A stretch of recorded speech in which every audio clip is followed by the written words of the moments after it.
What's up, everyone? Happy Sunday evening. Welcome into Team Stanyo Live here in Cincinnati, where we're talking all things real estate, news, and living in Cincinnati, Ohio. I called an audible tonight. I'm not going to lie. I'm coming back from Kings Island with my kids, with my two youngest kids who are 5 and 3. They're in the other room right now watching Paw Patrol on YouTube. I think there is about a 97% likelihood that this live stream gets interrupted at one point or another. So I'm not going to go too long. But I was supposed to be on vacation this week. We were supposed to be up in Michigan. Didn't work out. I had some family sickness and some other issues. So we're doing a little extra Kings Island trips this weekend with the great weather, trying to enjoy it before we roll back into the school season. And so I was driving back from the water park with my kids, and thought I'd swing by and say, hey, I can talk a little Joe Burrow. I can talk a little Cincinnati Bengals. We can give the people what they want here on the channel. Even though I know you're probably looking more for real estate, we can talk about real estate too. I got some local news with what's going on with the Brent Spence Bridge. They announced who the builders are. And if you're not from around here, I'll talk a little bit why that's such a big deal, and that bridge in general, why it's such a big deal. But the news of the week was Joe Burrow. And I think everyone in Cincinnati is kind of doing a collective sigh because we saw this scene earlier on in the week where Joe Burrow was rolling out in practice and started hobbling and goes down and now has a calf strain. We don't know the severity of it, but everyone in Cincinnati was like, no. I know. I was like, oh my gosh, no. At least Bengals fans. And I'm a huge Bengals fan. I haven't done a lot of Bengals talk on this channel in a while, but for a little bit of time, that was the only lives I was doing because I'm a huge Bengals fan. And I think this is our year. I think, we've got a supremely deep roster. We've got the most, one of the, if not the most talented and best quarterbacks in the NFL. I think he could definitely have an MVP season. He was looking great and strong, and the guy just cannot catch a break, right? Every single preseason since he's been in the league, we had COVID. Then he got his knee shattered, so he was redoing his knee all his second off season. Then he had his appendix burst and had an appendectomy. That's a hard word to say. And now this year, the calf strain. So he's going to, we're not going to see him until week 1. Maybe he'll get a few practice reps in the week before. Just sad. The good thing about this team is we are super deep. And I certainly think this is not only a playoff contender. What I heard this week was no team, the Steelers, the Ravens, the Bengals, and certainly not the Browns because they've never won an AFC North title. But no team has won the AFC North 3 years in a row. So we're going to try to break that record this year on the way to the AFC Championship that will hopefully be at Paycor Stadium this year.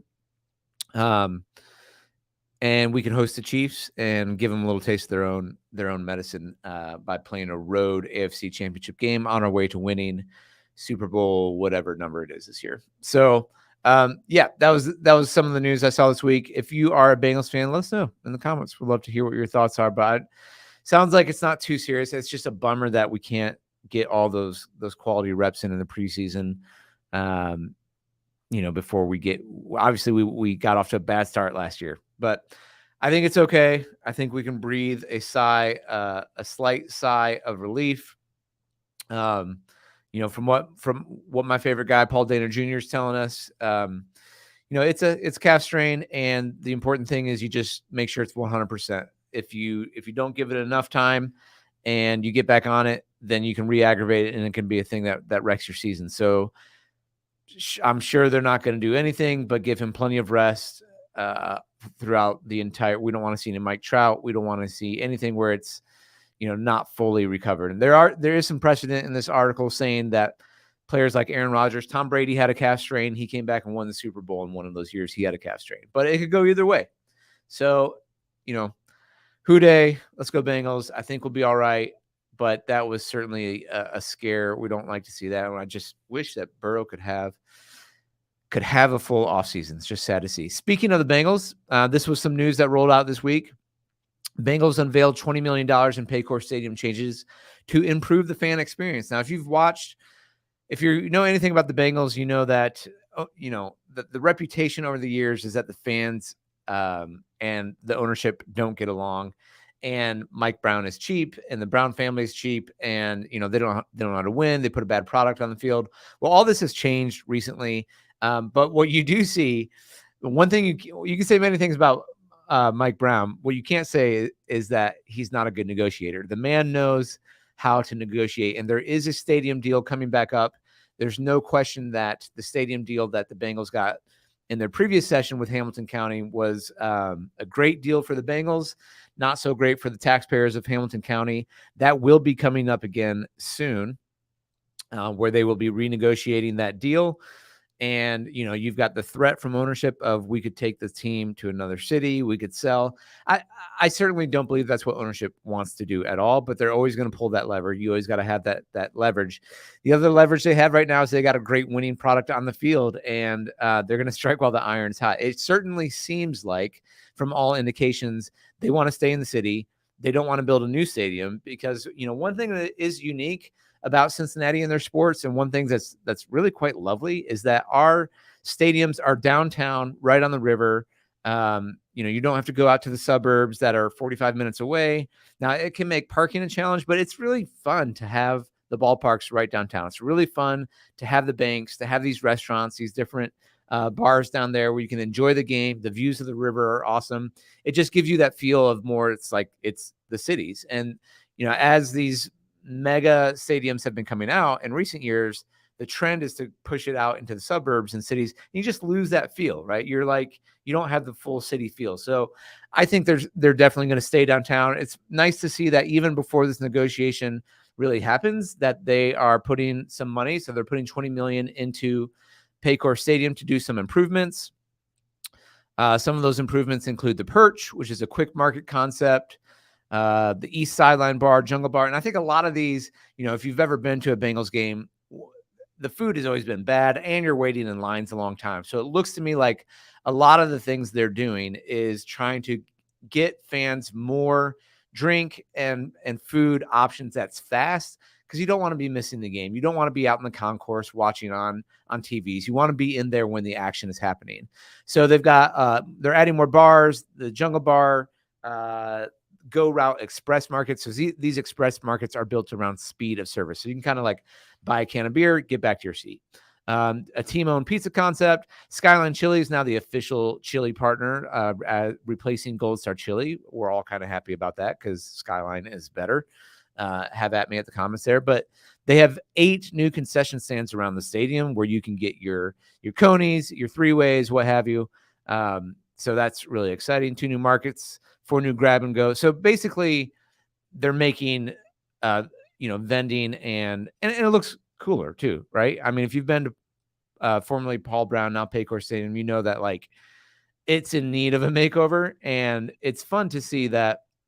And here you can see Caroline Blackburn, who's the senior manager of the digital strategy, which, by the way, if you're not following the Bengals on social media and Twitter or on X, you should be, because they're on point. She's done a fantastic job. Yes.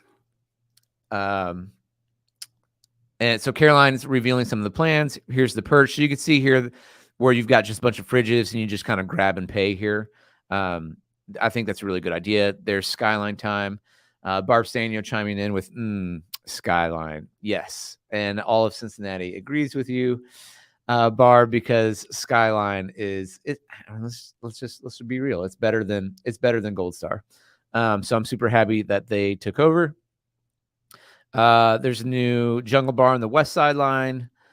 The new Go Route Express markets at Paycor Stadium make it easier for fans to quickly get back to their seats. So I think that's a big goal here. I mean, it looks a little bit cooler. Sounds like they've got some plans for some major upgrades, but for this year, you're just getting a better stadium experience, which is great. The Bengals have added 78 self-checkout terminals. That's a lot.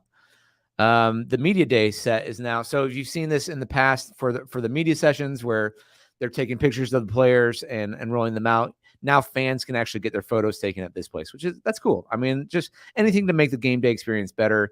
When you can sit at home and watch it on your 60-inch TV and drink beer for, marked down by 7 times or whatever it was, a lot of people are going to choose that. So you gotta you got to make the game day experience special in some ways. They've added banners and stripes to get fans fired up for the game. The West Club has a huge white tiger emblazoned across it. It actually looks like it's the white and the regular tiger from looking at it, which that's pretty cool. I mean, that stuff that's fun. That's good for the fans. And they've added a second layer of LED ribbon boards. So if you saw like in the Bills game when that game was hyped and fans were going nuts before the DeMar Hamlin thing happened, but they had, it seems like they're getting better with their pregame light shows. These LED ribbon boards certainly help with that. Again, all that to give a better fan experience. So what do you guys think? Where the Bengals? Are you rooting for the Bengals? You think we're going to make it back to the AFC Championship, back to the Super Bowl? Do you think Joe Burrow's calf strain is just something we won't remember at all, or do you think it's going to haunt us all year long? Would love to hear what you guys think about the Bengals. I'm a huge Bengals fan. I mean, so you're going to get, as the season rolls out. In fact, I'll go ahead and let you guys know this. I've already been realizing that this Sunday evening time slot for this live might not work going forward because of the Bengals games. Now, what I've been doing the past few years is hosting Bengals games at my house. And in my church, we all have a lot of kids. I have 5 kids, and most of the dads who I invite over, and it's become kind of a family event, which is really fun. But oftentimes what we'll do is, since we either have church on Sunday or we're doing like household chores or activities, is we'll watch the game on delay, like on Sunday evening. So we'll come and watch it at 8:00 or something like that. And so I'm realizing if I'm doing a live chat and I'm starting to talk about the Bengals here, because some of you I know who watch this and who are living in different cities, you'll text me things about the Reds or things about the Bengals because I'm a huge sports fan. And I'm like, oh, I don't know if I can do this channel live. If I'm trying to hold off on the score until that night. Now, fortunately, the Bengals have had, they're having more primetime games. And so those games I'll probably watch live, but this might have to, just so you know, if you guys have enjoyed watching this, it might have to, during football season, at least, this might have to move to either a weeknight or potentially a Saturday evening instead. So let me know what you guys think about that. Alex hopping in saying there's 3 types of teams in Cincy. Go on. 3 types of teams in Cincy. Are you saying I'm missing FC Cincinnati? Is that what the comment is? I have to admit, I grew up playing baseball in the late 80s, early 90s when soccer was kind of rising. And I never became a huge soccer fan. I've tried multiple times. I will say going to FC Cincinnati, the one game I went to was awesome. Like, it was electric. It was a lot of fun. I'm not going to lie, but I don't understand if you're talking about Alex, if you're talking about soccer, yes, there's another team.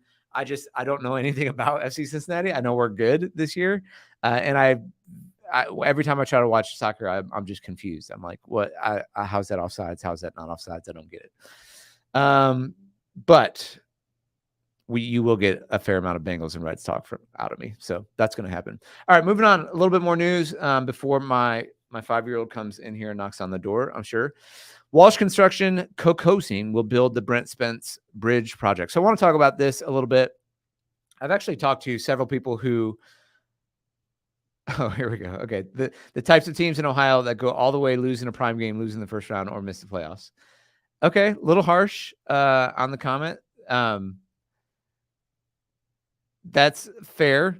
I will say, that's a fair criticism, is that especially for the Bengals in the past, but this new team, I don't feel like that's the case. I think they're the go all the way kind of team. They certainly don't have the kind of fear or the butt clutchiness. Can I say that on live YouTube that the Andy Dalton, Marvin Lewis Bengals had in prime time? They play looser, they play confident, and that confidence is infectious. And so they're a really fun team to watch. But yes, this team doesn't miss the playoffs. Ohio and Kentucky announced that these 2 firms are going to build a bridge. If you guys don't know, we'll get into this a little bit, but this bridge here has been a huge deal, trying to figure it out between Ohio and Kentucky for a long time. The reason it's such a big deal is that it's like, let me get the amount here. The 50-year-old bridge carries up to 160,000 vehicles per day. It was built for 80,000 vehicles, but originally there were only 3 lanes on each deck. The state eliminated those emergency lanes to increase capacity, so there are now 4 lanes in each direction. So I believe the phrase is it's functionally obsolete because there's no emergency lanes. The route is the second most congested in the nation for trucking routes. About 3% of the nation's GDP passes through the corridor. Ding, ding, ding. There's my 5-year-old at the door. 1 second. Miriam, are you there? You want to come say hi? Come here, sweetheart. I'm doing a video, but you want to say hi real quick? Come here. Can I do Netflix and I also need to go to the bathroom? Okay, give me about 10 minutes and I'll be out there. You can try to watch Netflix, yes. Can you shut the door behind you? Yeah. Okay. Please don't lock the door next time. Sounds good. Okay. Countdown. So I'm gonna have to hit these headlines fast. I told you guys. I gave it about 97% chance. So if you're a betting person, hopefully you took the I don't know how to bet over. I don't know what you call it. But anyway, back to this bridge. Really important, the fact that they're getting this thing underway. It is an incredibly congested bridge because so much GDP and trucks are going. So the plan for this new bridge is an 84-foot wide double-deck bridge with 5 lanes on each deck, plus 2 12-foot shoulders, and carry interstate traffic. Northbound travel will occur on the top deck, while southbound travel will occur on the lower deck. And now they're not demolishing the existing bridge. So the existing bridge will be reduced to 3 lanes from the 4 it has now on each deck and carry local traffic. I'm not exactly sure how that's going to work. I assume it's going to really cut down. It's going to be, I mean, this is always the bottleneck in Cincinnati, is this bridge. And so I know, I think they said here, where is it? That Biden gave the funds. So nobody likes inflation. Nobody likes a lot of dollars going in. I think the entire project is like 3-point-something billion. And they're trying to open up about 9.5 acres of land. And I've talked about on the channel how there's a group called Bridge Forward, a citizen-led group that actually former Mayor John Cranley and why am I blanking on the other mayor?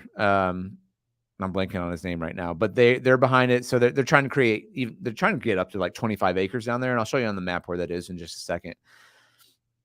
But Biden is sending $1.6 billion. So that is one thing. I know we saw, and it was kind of sad to see, but we saw State Senator Mitch McConnell kind of have a seizure on film this year when he was at the podium. But one thing he did as kind of his parting shot here is he got $1.6 billion from the federal government to go towards this project. As someone who lives in Kentucky and who crosses this bridge all the time, and the suggestion previously was that this was going to be a toll bridge. Thank you, Alex. I don't know why I was blanking on Mark Mallory. Appreciate that. Yep. Mallory and John Cranley are kind of leading the charge there on that group as well. But yeah, I mean, the tolls would have adversely hurt Kentucky residents, I believe. And so previous governor, man, I'm not doing well on my governors. The guy who went against the teachers unions, Scott Bevin, he was really against it. And then Andy Beshear currently as well. But they got it figured out. Beshear and DeWine are working together, Kentucky and Ohio, which is great. And they've selected the contract. Now, one thing I also wanted to show you on here is, what did they mention? They said that there's 8 miles. Let's see if I can find that real quick.